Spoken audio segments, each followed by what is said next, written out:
What happens if you have more than two people signing for either side of a transaction? Because all these forms are built in with only two spaces for seller or buyer's initials or signature lines. But if you add this form, the additional signature addendum, form ASA, you can add up to 3 signers. So in theory, you could have up to 5 people signing for each side of a transaction. And sometimes you have a property where there are 3 property owners, 3 sellers that need to sign, or 4. Or you might have 3 people buying a home. Well, it's actually really simple. You just add on this form, additional signature addendum, ASA. I'll show you how to do it. It's only a 1-page form. It looks a little messy at first glance, but it's actually very easy to use. And I'll give a couple examples. I'll start with a listing agreement.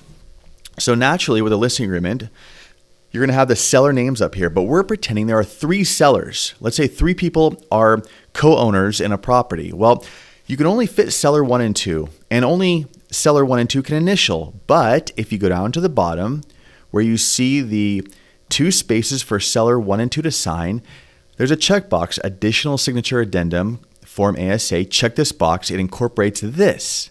Here you are with this form. We check listing agreement because this is just an addendum to the listing agreement. That's it. And we put the date of the listing agreement, the property address.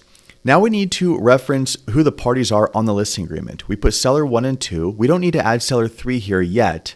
We're just identifying who's already listed in the listing agreement. We check the box seller.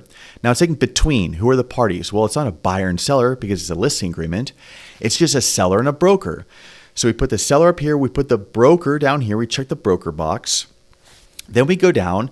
Now in paragraph 3, there are A, B, and C, 3 spaces to add 3 different sellers if you needed to. That's how you can get up to 5 total, but we're just adding a 3rd seller. So we check this box, additional signer, seller. We put the seller's name. I put seller 3, but put John Doe, Jane Doe, whatever. And then down here, you're going to see this area to initial for liquidated damages and the arbitration clause, but you can skip that. This is just for the purchase agreement. They built this in if you're using it for the purchase agreement, which I'm going to show you next. And then seller 3 signs, and you're done. That's it. The seller 3 is now incorporated into the listing agreement with this addendum. So just bundle this form with this listing agreement, and you're done. Now, what about a purchase? Well, here's another addendum, okay? So we're going to reference a purchase agreement. And we're going to, let me scroll up. I'm looking at a purchase agreement here. Okay, let's scroll up. These things are so long now.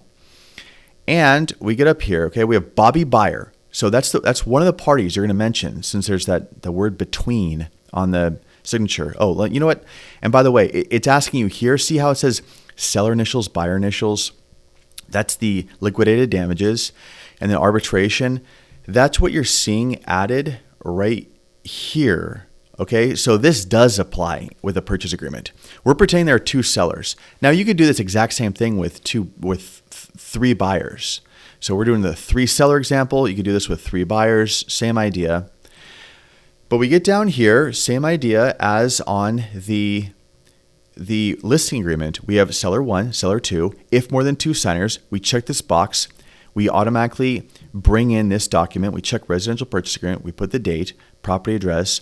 And there's seller 1 and seller 2, but we have a seller 3 we're adding, but we're not going to put it here. We have Bobby Buyer, okay? And since this is between a seller and a buyer, since we're referencing a purchase agreement, we check these boxes. These are the sellers. This is the buyer. We go down here, additional signer. We check the box seller and write the seller's name, the 3rd seller's name. Of course, if it were 3 buyers, you check this box and write buyer 3 or, Bobby Buyer the 3rd or whatever the 3rd buyer's name is, okay?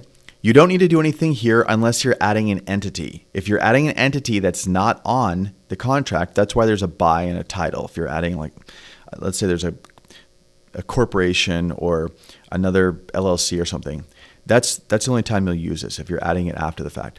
Now, does seller 3 agree to the liquidated damages and the arbitration, just like we saw in the purchase agreement? Okay, that's what this is.